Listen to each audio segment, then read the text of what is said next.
इस वीडियो में हम लोग रिजोनेंस या अनुनाद को पढ़ेंगे। रिजोनेंस में पाई बॉन्ड का मूवमेंट होता है या डबल बॉन्ड बार बार अपने जगह से दूसरे जगह मूव करते रहता है। डबल बॉन्ड में आपस में विकर्षण होता है और इसी विकर्षण के कारण किसी भी डबल बॉन्ड वाले अणु में पाई बॉन्ड का मूवमेंट होता है। पाई बॉन्ड के इसी प्रकार के मूवमेंट को रिजोनेंस कहते हैं। अब देखिए रिजोनेंस है क्या। डबल बॉन्ड का मूवमेंट होता है रिजोनेंस में। इंग्लिश में कह सकते हैं movement of double bond in a molecule is known as resonance, अनुनाद। अब डबल बॉन्ड का कैसे मूवमेंट होता है आप इस मॉलिक्यूल को कंसीडर कर सकते हैं। जैसे इस मॉलिक्यूल को देखिए, इस मॉलिक्यूल में इस ऑक्सीजन के ऊपर डबल बॉन्ड है।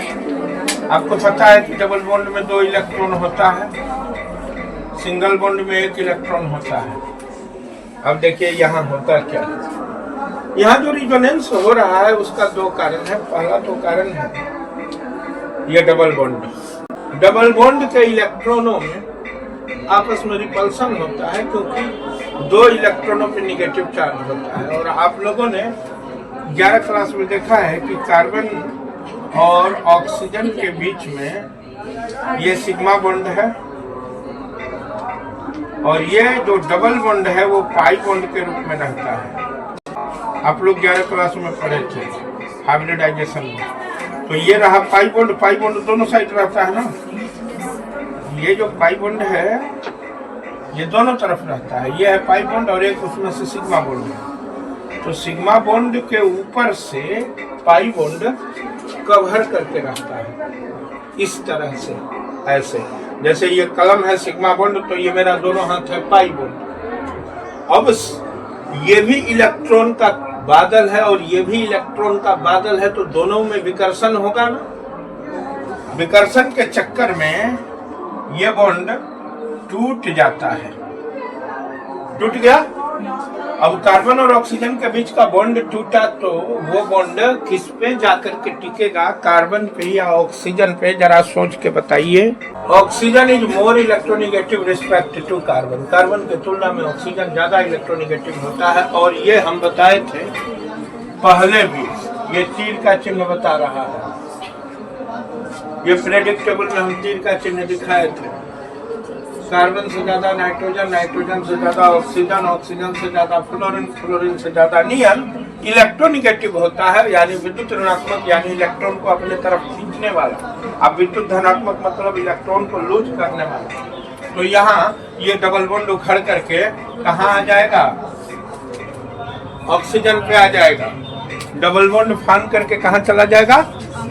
ऑक्सीजन पे। पहले कार्बन पे 4 इलेक्ट्रॉन था। जब तक कार्बन पे 4 इलेक्ट्रॉन है अपना, इसका मतलब कार्बन पे कोई चार्ज नहीं है। कार्बन पे अपना इलेक्ट्रॉन 5, अपना नहीं, एक एक्स्ट्रा 5 इलेक्ट्रॉन होते ही माइनस चार्ज हो जाएगा। और वही कार्बन पे 3 इलेक्ट्रॉन होते ही प्लस चार्ज हो जाएगा। तो देखिए यहाँ 4 इलेक्ट्रॉन था और साझा वाला 1 2 3 4 5 6 7 8 था, लेकिन अपना तो 4 था। अब यहाँ अपना 1 इलेक्ट्रॉन बॉन्ड में शामिल था, एक ऑक्सीजन का, ऑक्सीजन ने खींच लिया। अब इस कार्बन पे 1 2 3 ही इलेक्ट्रॉन है अपना। इलेक्ट्रॉन की कमी होने पे कौन सा चार्ज होगा? निगेटिव चार्ज ना। इलेक्ट्रॉन की कमी होने पे, अरे मुंडी लड़ाइए डेस्क में, सबका वही हाल है। अब ऑक्सीजन पे कितना इलेक्ट्रॉन होता है? 6।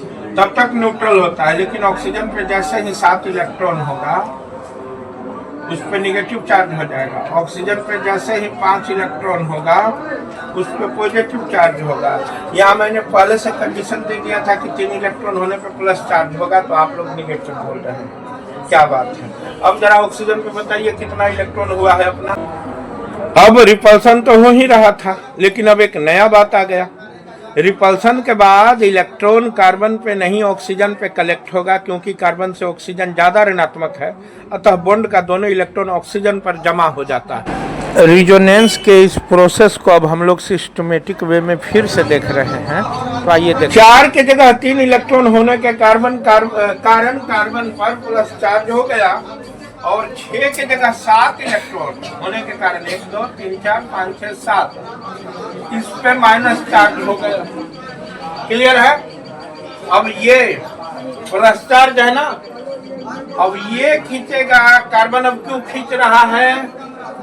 क्योंकि कार्बन पे प्लस चार्ज आ गया, कार्बन पे इलेक्ट्रॉन की कमी हो गई, इसलिए अब कार्बन खींचेगा हाइड्रोजन के इलेक्ट्रॉन को। मान के चलिए इसको, ऑक्सीजन तो नहीं है जगह, इसके इलेक्ट्रॉन को खींचेगा। क्लियर है? चौथा नंबर कंडीशन आपके सामने पैदा हो चुका है।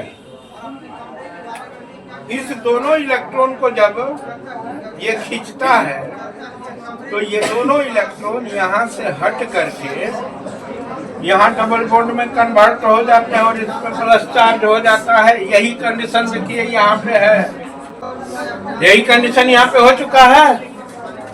अब हाइड्रोजन पे प्लस चार्ज है ना, तो हाइड्रोजन कहाँ शिफ्ट करेगा? माइनस वाला ऑक्सीजन पर प्लस वाला हाइड्रोजन चला जाता है। हाइड्रोजन पहुंच गया माइनस वाला ऑक्सीजन के पास। अब माइनस वाला ऑक्सीजन के पास पहुंच के क्या करेगा?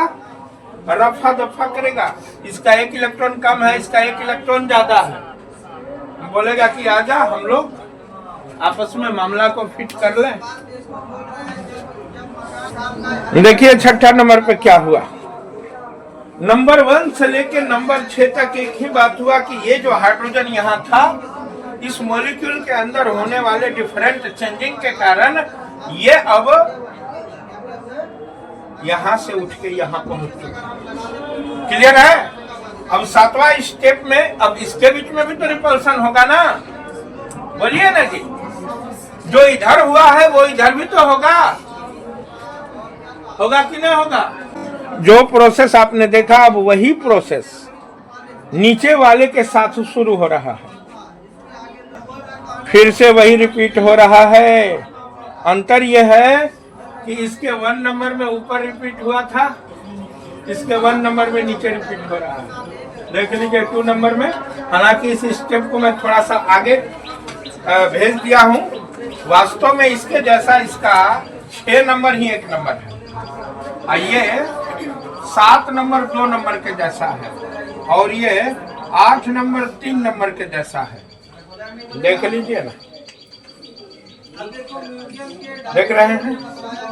अब ये ऐसे इसको खींचेगा, बोलिए खींचते ही मामला क्या हो जाएगा? मामला ये हो जाएगा। फिर डबल बॉन्ड आ गया, वहीं आ गया कि नहीं आ गया?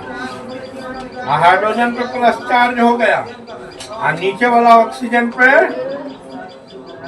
फिर माइनस चार्ज। अब यह हाइड्रोजन भाग के आएगा, भाग के आएगा तो फिर क्या होगा?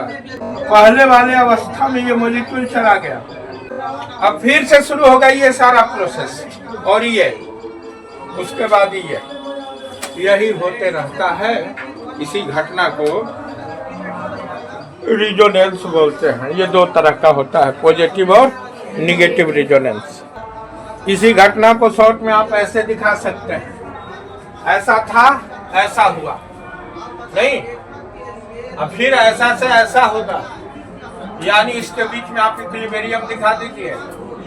इक्विलिब्रियम का मतलब हुआ कि ये इसके जैसा होगा और फिर ये इसके जैसा होगा। परिवर्तन ही संसार का नियम है। दुनिया इसी तरह से चेंज होते रहती है। अब आप कहिएगा कि नहीं हम ही हमेशा बने रहेंगे, असंभव, क्योंकि प्रकृति या नेचर बदलते रहता है, सबको मौका देता है। तो कंडीशन ये है जिसको आप ऐसे दिखा सकते हैं शॉर्टकट में कि ये हाइड्रोजन न इस ऑक्सीजन के साथ ना उस, दोनों के बीच में डोलते रहता है। इसी घटना को क्या बोलते हैं? रिजोनेंस। आपको इस दोनों के रिजोनेंस को दिखा के लाना है। कल होगा पॉजिटिव और निगेटिव रिजोनेंस। क्लियर है ना? रिजोनेंस तो समझ में आ गया।